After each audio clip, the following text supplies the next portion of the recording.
शिवानी और प्रज्ञा रसोई में खाना बना रही होती हैं। तभी प्रज्ञा को रसोई में एक चूहा दिखता है और वो जोर से चिल्ला पड़ती है, दीदी वो देखो चूहा। वो डर के स्लैब पर चढ़ जाती है। अरे चूहा ही तो है, तू तो ऐसे डर रही है जैसे तूने कोई भूत देख लिया हो। कितनी डरपोक है तू भी ना प्रज्ञा। अब ज्यादा हंसो मत दीदी, हर इंसान को किसी ना किसी चीज से डर लगता है। लगता होगा, पर मुझे तो किसी चीज से डर नहीं लगता। मैं तो बहुत बहादुर हूँ, पर तू हद कर दी भाई, एक चूहे से डर गई है। एक दिन प्रज्ञा अपने कमरे से बाहर निकल रही होती है और तभी शिवानी उसे पीछे से आकर डरा देती है। प्रज्ञा एकदम से उछल पड़ती है।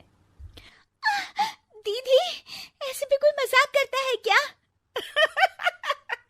अरे जरा अपनी शक्ल तो देख, एकदम बैंगन की तरह नीली पड़ गई है। अरे मेरी देवरानी इतनी बड़ी डरपोक है, मुझे तो पता ही नहीं था। आप ऐसे चौंकाओगे तो कोई भी डरेगा ना? अरे ना, कोई बहाना अब काम नहीं आएगा। आज से ना तुम्हारा नाम है डरपोक प्रज्ञा। शिवानी प्रज्ञा का मजाक उड़ाकर चली जाती है। प्रज्ञा शिवानी की मजाक उड़ाने की आदत से परेशान हो जाती है। जब देखो मेरा मजाक उड़ाती रहती है, इनकी शिकायत तो मम्मी जी से करनी ही पड़ेगी मुझे। प्रज्ञा अपनी सास के पास जाती है और उन्हें सारी बात बताती है कि किस तरह उसकी जेठानी उसके डर का मजाक उड़ाती है। ओहो, तो बड़ी बहू को बड़ा घमंड है अपनी बहादुरी पर। कोई नहीं, अभी उसका घमंड तोड़ देते हैं। मेरे पास एक तरकीब है छोटी बहू, एक काम कर तू। प्रज्ञा की सास उसे अपनी जेठानी को डराने का प्लान बताती है। ये तो बहुत अच्छा आइडिया है मम्मी जी, क्या बात है।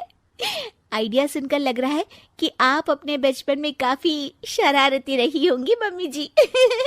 अब आएगा मजा मेरी बहादुर जेठानी जी को।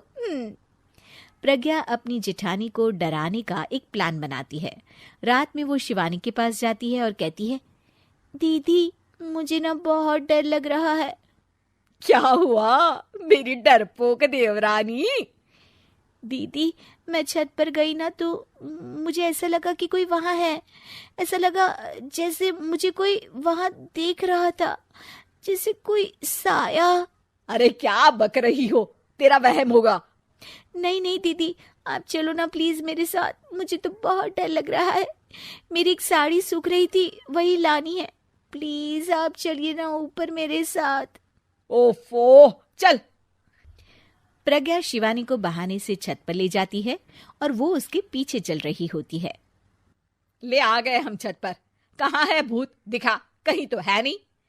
तभी प्रज्ञा चुपके से सीढ़ियों पर छुप जाती है और शिवानी छत पर अकेली रह जाती है। अरे प्रज्ञा कहाँ चली गई? प्रज्ञा एकदम से सीढ़ियों का दरवाजा बंद कर देती है। अब शिवानी को डर लगने लगता है। मैं नीचे चली जाती हूँ। लगता है प्रज्ञा भी नीचे ही चली गई है।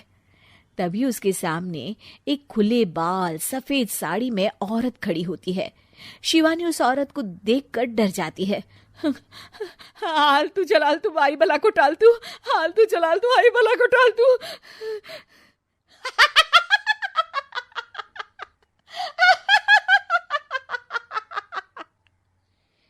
चुड़ैल की हंसी सुनकर शिवानी बुरी तरह डर जाती है।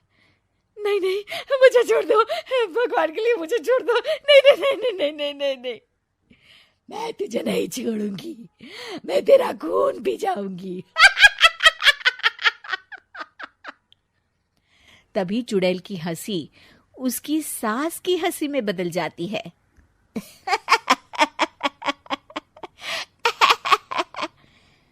मम्मी जी, ये तो मम्मी जी की आवाज है। शिवानी आंख खोलती है तो सामने उसकी सास चुड़ैल का मेकअप करके खड़ी होती है और प्रज्ञा और उसकी सास जोर जोर से हंस रहे होते हैं। क्यों मेरी बहादुर जेठानी जी, आप तो कहती थी कि आप किसी से नहीं डरती। ये तुमने अच्छा नहीं किया प्रज्ञा। और सासू माँ, आप भी इसके साथ मिलकर। और नहीं तो क्या बहू, तुम अब मेरी छोटी बहू का ऐसे मजाक बनाओगी तो मुझे तो चुड़ैल बनना ही पड़ेगा ना। प्रज्ञा और उसकी सास और जोर जोर से हंसने लगते हैं और शिवानी गुस्से में नीचे चली जाती है।